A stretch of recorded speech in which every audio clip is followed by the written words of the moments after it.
Harry had never in all his life had such a Christmas dinner. 100 fat roast turkeys, mountains of roasted and boiled potatoes, platters of chipolates, tureens of buttered peas, silver boats of thick, rich gravy and cranberry sauce, and stacks of wizard crackers every few feet along the table. These fantastic party favors were nothing like the feeble muggle ones that the Dursleys usually bought. Their little plastic toys with their flimsy paper hats inside. Harry pulled a wizard cracker with Fred, and it didn't just bang. It went off like a blast, like a cannon, and engulfed them all in a cloud of blue smoke. While from inside exploded a rear admiral's hat and several live white mice. Up at the high table, Dumbledore had swapped his pointed wizard's hat for a flowered bonnet and was chuckling merrily at a joke Professor Flitwick had just read him. Flaming Christmas puddings followed the turkey. Percy nearly broke his tooth on a silver sickle embedded in his slice. Harry watched Hagrid getting redder and redder in the face as he called for more wine, finally kissing Professor McGonagall on the cheek, who, to Harry's amazement, giggled and blushed, her top hat lopsided.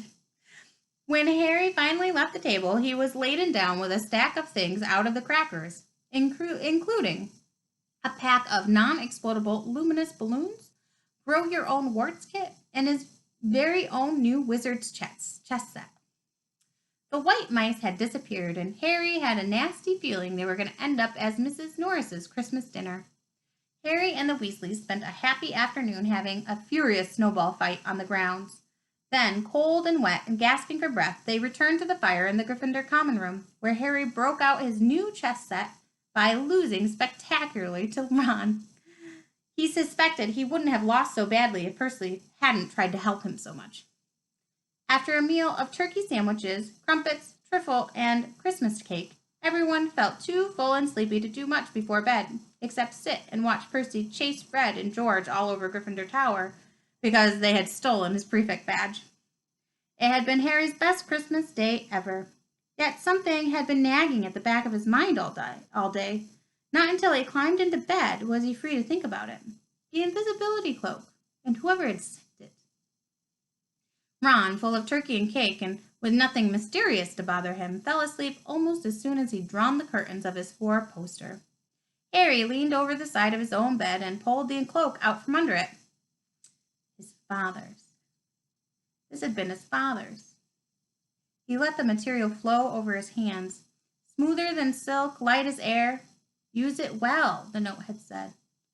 He had to try it now. He slipped out of bed and wrapped the cloak around himself, looking down at his legs. He only saw moonlight and shadows. It was a very funny feeling. Use it well.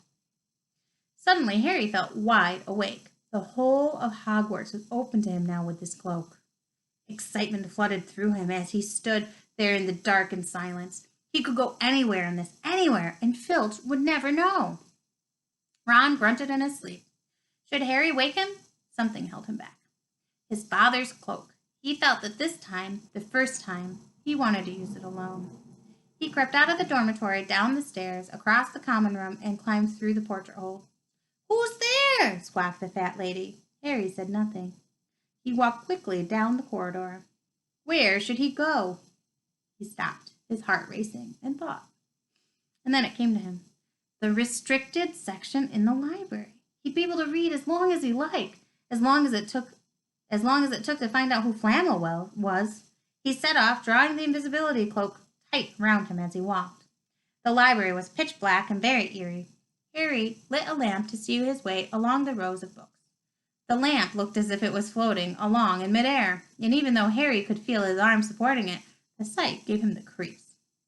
The restricted section was right at the back of the library. Stepping carefully over the rope that separated these books from the rest of the library, he held up his lamp to read the titles. They didn't tell him much. Their peeling, faded gold letters spelled words in languages Harry couldn't understand. Some had no title at all.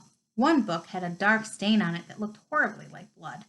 The hairs on the back of Harry's neck prickled. Maybe he was imagining it, maybe not, but he thought a faint whispering was coming from the books, as they knew someone was there who shouldn't be. He had to start somewhere. Setting the lamp down carefully on the floor, he looked along the bottom shelf for an interesting-looking book. A large black and silver volume caught his eye. He pulled it out with difficulty because it was very heavy, and balancing it on his knee, let it fall open. A piercing, blood-curdling shriek split the silence. The book was screaming! Harry snapped it shut, but the shriek went on and on, one high, unbroken, air-splitting note. He stumbled backwards and knocked over the lamp, which went out at once. Panicking, he heard footsteps coming down the corridor. Outside, stuffing the shrieking book back in his shelf, he ran for it. He passed Filch in the doorway, Filch's pale, wild eyes looking straight through him, and Harry slipped under Filch's outstretched arm and streaked off up the corridor, the book's shrieks still ringing in his ears. He had come to a sudden halt in front of the tall suit of armor. He'd been so busy getting away from the library he hadn't paid attention to where he was going. Perhaps because it was dark, he didn't recognize where he was at all. There was a suit of armor near the kitchens, he knew, but he must be 5 floors above there. You asked me to come directly to you, Professor, if anyone was wandering around at night, and somebody's been in the library, restricted section. Harry felt the blood drain out of his face. Wherever he was, Filch must know a shortcut because his soft, greasy voice was getting nearer. And to his horror, it was Snape who replied. The restricted section. Well, they can't be far. We'll catch them. Harry stood rooted to the spot as Filch and Snape came around the corner ahead. He couldn't see him, of course, but it was a narrow corridor, and if they came much nearer, they'd knock right into him. The cloak didn't stop him from being solid. He backed away as quietly as he could. A door stood ajar to his left. It was his only hope. He squeezed through it, holding his breath, trying not to move it, and to his great relief, he managed to get inside the room without their noticing anything. They walked straight past it, and Harry leaned against the wall, breathing deeply, listening to their footsteps dying away. That had been close. Very close. It was a few seconds before he noticed anything about the room he had hidden in. It looked like an unused classroom. The dark shapes of desks and chairs were piled against the walls, and there was an upturned wastepaper basket. But propped against the wall facing him was something that didn't look as if it belonged there, something that looked as if someone had just put it there to keep it out of the way.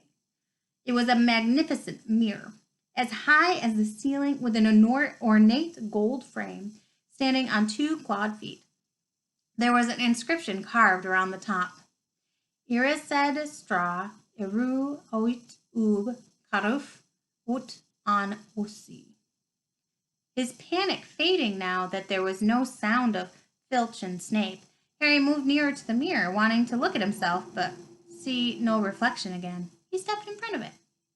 He had to clap his hands over his mouth to stop himself from screaming. He whirled around. His heart was pounding far more furiously than when the book had screamed, for he had not seen only himself in the mirror, but a whole crowd of people standing right behind him. But the room was empty. Breathing very fast, he turned slowly back to the mirror. There he was, reflected in it, white and scared-looking, and there, reflected behind him, were at least 10 others. Harry looked over his shoulder, but still no one was there. Or were they all invisible too? Was he, in fact, in a room full of invisible people, and this mirror's trick was that it reflected them, invisible or not? He looked in the mirror again. A woman standing right behind his reflection was smiling at him and waving. He reached out his hand and felt the air behind him. He'd touch her. Their reflections were so close together, but he felt only air. And she and the others only existed in the mirror. She was a very pretty woman. She had dark red hair and her eyes. Her eyes are just like mine, Harry thought, edging a little closer to the glass. Bright green, exactly the same shape. But then he noticed that she was crying, smiling, but crying all the same. The tall, thin, black-haired man standing next to her put his arm around her. He wore glasses, and his hair was very untidy. It stuck up in the back, just like Harry's did. Harry was so close to the mirror now that his nose was nearly touching that of his reflection. "Mom?" he whispered. "Dad?" They just looked at him, smiling. And slowly Harry looked into the faces of the other people in the mirror and saw other pairs of green eyes like his, other noses like his, even a little old man who looked as though he had the same wobbly knees. Harry was looking at his family for the first time in his life. The Potters smiled and waved at Harry, and he stared hungrily back at them, his hands pressed flat against the glass, as though he was hoping to fall right through it and reach them. He had a powerful kind of ache inside him, half joy and half terrible sadness. How long he stood there, he didn't know. The reflection did not fade, and he looked and looked until a distant noise brought him back to his senses. He couldn't stay here. He had to find his way back to bed. He tore his eyes away from his mother's face and whispered, "I'll come back," and hurried from the room. "You could have woken me up," said Ron crossly. "You can come tonight. I'm going back. I want to show you the mirror." "I'd like to see your mom and dad," Ron said eagerly. "And I want to see all of your family, all the Weasleys. You'll be able to show me your other brothers and everyone." "You can see them any old time," said Ron. "Just come around my house this summer. Anyway, maybe it only shows dead people. Shame about not finding Flamel, though. Have some bacon or something. Why aren't you eating anything?" Harry couldn't eat. He had seen his parents and would be seeing them again tonight. He had almost forgotten about Flamel. It didn't seem very important anymore. Who cared what the three-headed dog was guarding? What did it matter if Snape stole it, really? "Are you all right?" said Ron. "You look odd." What Harry feared most was that he might not be able to find the mirror room again. With Ron covered in the cloak, too, they had to walk much more slowly the next night.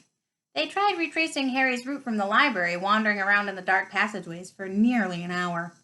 "I'm freezing," said Ron. "Let's forget it and go back." "No," hissed Harry. "I know it's here somewhere." They passed the ghost of a tall witch gliding in the opposite direction, but saw no one else. Just as Ron started moaning that his feet were dead with cold, Harry spotted the suit of armor. "It's here, just here, yes." They pushed open the door. Harry dropped the cloak from all round his shoulders and ran to the mirror. There they were. His mother and father beamed at the sight of him. "See?" Harry whispered. "I can't see anything. Look at them all. There are loads of them." "I can only see you." "Look at it properly. Go ahead, stand where I am." Harry stepped aside, but with Ron in front of the mirror, he couldn't see his family anymore. Just Ron in his paisley pajamas. Ron, though, was staring transfixed at his image. "Look at me," he said. "Can you see all of your family standing around you?" "No, I'm alone, but I'm different. I look older, and I'm head boy." "What?" "I am. I'm wearing the badge like Bill used to, and I'm holding the house cup, the Quidditch cup. I'm Quidditch captain, too." Ron tore his eyes away from this splendid sight to look excitedly at Harry. "Do you think this mirror shows the future?" "How can it? All of my family is dead. Let me have another look." "You've had it all to yourself last night. Give me a bit more time." "You're only holding the Quidditch cup. What's interesting about that? I want to see my parents." "Don't push me." A sudden noise outside the corridor put an end to their discussion. They hadn't realized how loud they had been talking. "Quick!" Ron threw the cloak back over them as the luminous eyes of Mrs. Norris came around the door. Ron and Harry stood quite still, both of them thinking the same thing. Did the cloak work on cats? After what seemed an age, she turned and left. "This isn't safe. She might have gone for Filch. I bet she heard us. Come on." And Ron pulled Harry out of the room. The snow still hadn't melted the next morning. "Want to play chess, Harry?" said Ron. "No." "Why don't we go down and visit Hagrid?" "No, you go." "I don't know what you're thinking about, Harry." "I know what you're thinking about, Harry. That mirror. Don't go back again tonight." "Why not?" "I don't know. I've just got a bad feeling about it. And anyway, you've had too many close shaves already. Filch, Snape, and Mrs. Norris are wandering around. So what if they can't see you? What if they walk into you? What if you knock something over?" "You sound like Hermione." "I'm serious, Harry. Don't go." But Harry only had one thought in his head, which was to get back in front of that mirror, and Ron wasn't going to stop him. That third night he found his way more quickly than before. He was walking so fast he knew he was making more noise than what was wise, but he didn't meet anyone. And there was his mother and father smiling at him again, and one of his grandfathers nodding happily. Harry sank down to the floor to sit in front of the mirror. There was nothing to stop him from staying here all night with his family. Nothing at all. Except... So, back again, Harry? Harry felt as though his insides had turned to ice. He looked behind him. Sitting on one of the desks by the wall was none other than Albus Dumbledore. Harry must have walked straight past him, so desperate to get to the mirror he hadn't noticed him. I didn't see you, sir. Strange how nearsighted being invisible can make you, said Dumbledore, and Harry was relieved to see that he was smiling. So, said Dumbledore, slipping off the desk to sit on the floor with Harry. You, like hundreds before you, have discovered the delights of the Mirror of Erised. I didn't know it was called that, sir. But I expect you've realized by now what it does. Well, it, shows me my family. And it showed your friend himself as head boy. How did you know? I don't need a cloak to become invisible, said Dumbledore gently. Now, can you think of what the Mirror of Erised shows us all? Harry shook his head. Let me explain. The happiest man on earth would be able to use the Mirror of Erised like a normal mirror. That is, he would look into it and see himself exactly as he is. Does that help? Harry thought. Then he said slowly, It shows us what we want. Whatever we want? Yes and no, said Dumbledore quietly. It shows us nothing more or less than the deepest, most desperate desires of our hearts. You, who have never known your family, see them standing around you. Ronald Weasley, who has always been overshadowed by his brothers, sees himself standing alone, the best of them all. However, this mirror will give neither knowledge nor truth. Men have wasted away before it, entranced by what they have seen, or have been driven mad, not knowing if what it shows is real or even possible. The mirror will be moved to a new home tomorrow, Harry, and I ask you not to go looking for it again. If you ever do run across it, you will now be prepared. It does not do to dwell on dreams and forget to live. Remember that. Now, why don't you put on that admirable cloak and get off the bed? Harry stood up. Sir, Professor Dumbledore, can I ask you something? Obviously, you've just done so, Dumbledore smiled. You may ask me one more thing, however. What do you see when you look in the mirror? I see myself holding a pair of thick woolen socks. Harry stared. One can never have enough socks, said Dumbledore. Another Christmas has come and gone, and I didn't get a single pair. People will insist on giving me books. It was only when he went back to bed that it struck Harry that Dumbledore might not have been quite truthful. But then he thought, as he shoved Scabbers off his pillow, it had been quite a personal question.